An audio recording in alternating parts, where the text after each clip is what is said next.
Senator Johnson, you're recognized for your questions. Thank you, Mr. Chairman. Director Wray, you made a comment here in answer to the chairman's questioning that you are committed to working with this committee.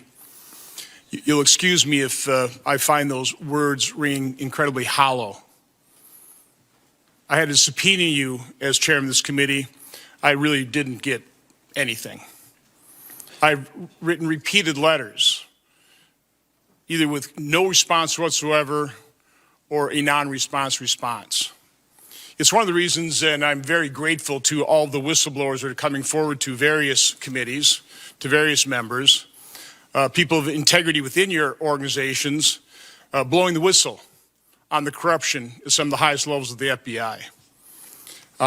First question, do you commit publicly that the FBI will not retaliate against those whistleblowers?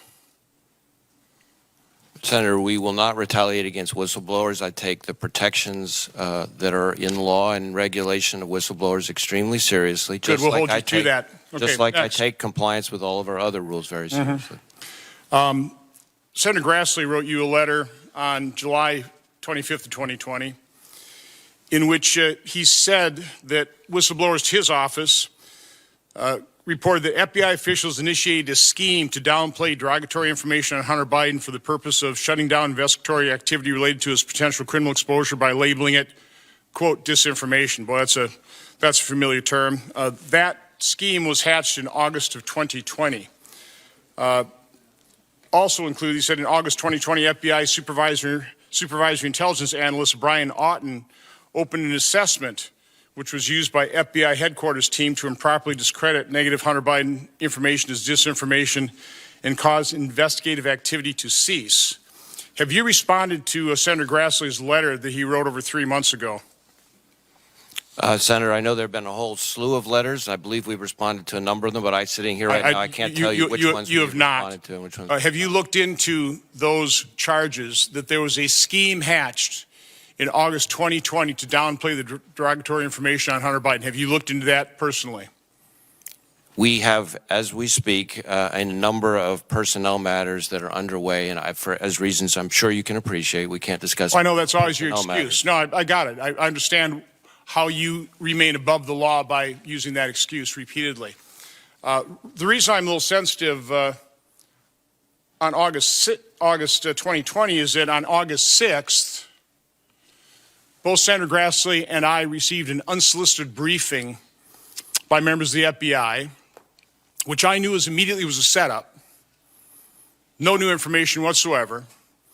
I knew it was a setup, and I was correct because 9 months later, on May 1st, it was leaked to the Washington Post to smear me. I have written you publicly a number of times asking who directed that briefing. Are you prepared to tell me in public who directed that briefing now? Senator, first off, I can't discuss specific defensive briefings more broadly, and that's a longstanding practice. So tell me then, why have you refused to meet with us to privately tell us who directed that briefing? So, if I may finish my answer to the question. It's longstanding practice not to discuss specific defensive briefings. We have, as my understanding, responded in writing to a letter that you sent. I think it's bureaucratic gobbledygook is what that is. That's not a response. We offered in that letter to provide a senior executive of the FBI to walk through in detail our process. What your process is, but not specifically who directed a briefing that was used to smear me. Have you looked into the leaking of that briefing to the Washington Post? Have you investigated that? I'm not going to discuss specific investigations. As to the briefing question and who directs it, let me be very clear about this. When it comes to election-related defensive briefings, there is not a single person who makes that decision. That is an interagency process that was set up by the prior administration, signed off on by the former president. Well, there are Office of the Director there are of National persons in that interagency, correct? So there would be persons. So we should know who those persons are. Why won't you tell us who directed that briefing, the persons then? I would refer you to the process that was put in place, and we can give you more information about the process if you would like. Have you read Senator Grassley's and my report on Hunter Biden's corruption, issued in September of 2020 and November of 2020. Have you read those reports? I have had a chance to look at it. Do you see any sign of Russian disinformation in those reports?